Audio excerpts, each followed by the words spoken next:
December 29th, 1940, the White House, Washington, D.C. Now from the quiet diplomatic reception room, the President of the United States delivers the fireside chat on national defense which has been awaited with such interest by the nation and by the world.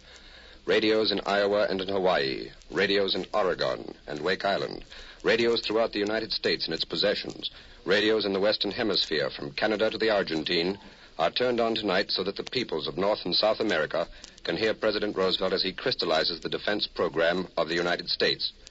The interest in the President's fireside chat is more than hemispheric. Columbia's correspondents in Great Britain, Germany, and Japan reported tonight that those nations, too, would be listening for this address. So for Europe, CBS shortwave stations will relay translations or summaries in 6 languages. And now, ladies and gentlemen, the President of the United States. My friends, this is not a fireside chat on war. It is a talk on national security.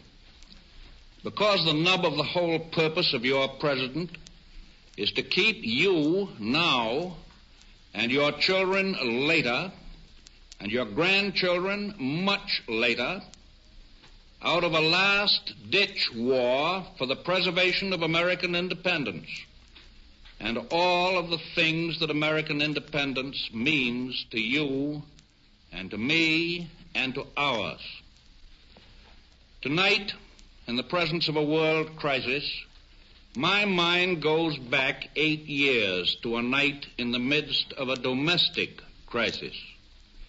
It was a time when the wheels of American industry were grinding to a full stop, when the whole banking system of our country had ceased to function. I well remember that while I sat in my study in the White House, preparing to talk with the people of the United States, I had before my eyes the picture of all those Americans with whom I was talking. I saw the workmen in the mills, the mines, the factories, the girl behind the counter, the small shopkeeper, the farmer doing his spring plowing, the widows and the old men wondering about their life's savings. I tried to convey to the great mass of American people what the banking crisis meant to them in their daily lives. Tonight I want to do the same thing with the same people in this new crisis which faces America. We met the issue of 1933 with courage and realism. We face this new crisis, this new threat to the security of our nation, with the same courage and realism. Never before since Jamestown and Plymouth Rock has our American civilization been in such danger as now. For on September 27th, 1940, this year, by an agreement signed in Berlin, 3 powerful nations, 2 in Europe and 1 in Asia, joined themselves together in the threat that if the United States of America interfered with or blocked the expansion program of these 3 nations, a program aimed at world control, they would unite in ultimate action against the United States. The Nazi masters of Germany have made it clear that they intend not only to dominate all life and thought in their own country, but also to enslave the whole of Europe, and then to use the resources of Europe to dominate the rest of the world. It was only 3 weeks ago that their leader stated this: there are 2 worlds that stand opposed to each other. And then in defiant reply to his opponents, he said this: others are correct when they say, with this world we cannot ever reconcile ourselves. I can beat any other power in the world. So said the leader of the Nazis. In other words, the Axis not merely admits, but the Axis proclaims that there can be no ultimate peace between their philosophy of government, and our philosophy of government. In view of the nature of this undeniable threat, it can be asserted properly and categorically that the United States has no right or reason to encourage talk of peace until the day shall come when there is a clear intention on the part of the aggressor nations to abandon all thought of dominating or conquering the world.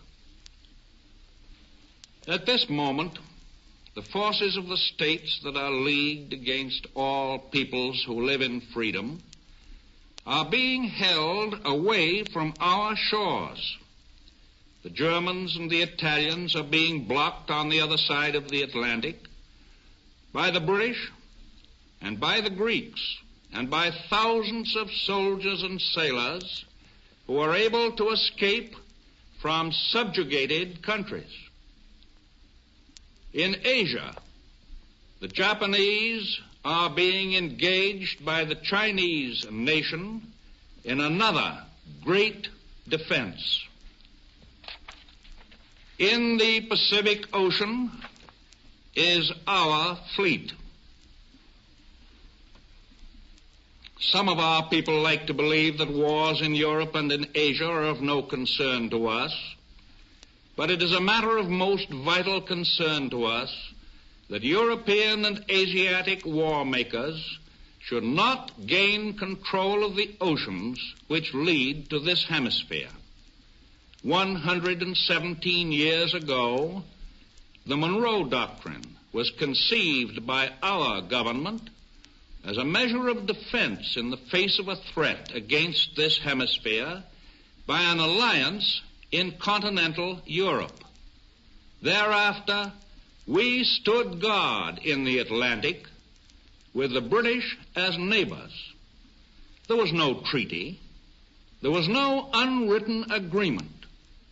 And yet, there was the feeling proven correct by history that we as neighbors could settle any disputes in peaceful fashion.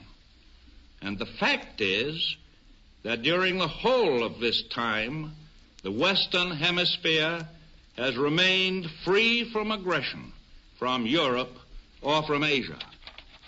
Does anyone seriously believe that we need to fear attack anywhere in the Americas, while a free Britain remains our most powerful naval neighbor in the Atlantic? And does anyone seriously believe, on the other hand, that we could rest easy if the Axis powers were our neighbors there? If Great Britain goes down, the Axis powers will control the continents of Europe, Asia, Africa, Australasia, and the high seas, and they will be in a position to bring enormous military and naval resources against this hemisphere. It is no exaggeration to say that all of us in all the Americas would be living at the point of a gun loaded with explosive bullets, economic as well as military. We should enter upon a new and terrible era in which the whole world, our hemisphere included, would be run by threats of brute force. And to survive in such a world, we would have to convert ourselves permanently into a militaristic power on the basis of war economy. Some of us like to believe that even if Britain falls, we are still safe because of the broad expanse of the Atlantic and of the Pacific. But the width of those oceans is not what it was in the days of clipper ships. At one point between Africa and Brazil, the distance is less from Washington than it is from Washington to Denver, Colorado. 5 hours for the latest type of bomber. And at the north end of the Pacific Ocean, America and Asia almost touch each other. Why, even today we have planes that could fly from the British Isles to New England and back again without refueling. And remember that the range of the modern bomber is ever being increased. During the past week, many people in all parts of the nation have told me what they wanted me to say tonight. Almost all of them expressed a courageous desire to hear the plain truth about the gravity of the situation.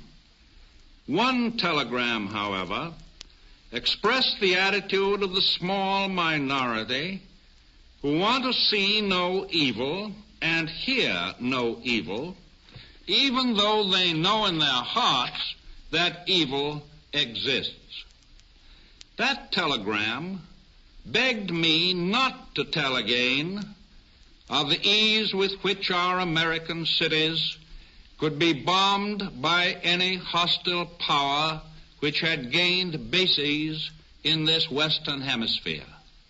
The gist of that telegram was, please, Mr. President, don't frighten us by telling us the facts. Frankly and definitely, there is danger ahead, danger against which we must prepare. But we well know that we cannot escape danger or the fear of danger by crawling into bed and pulling the covers over our heads.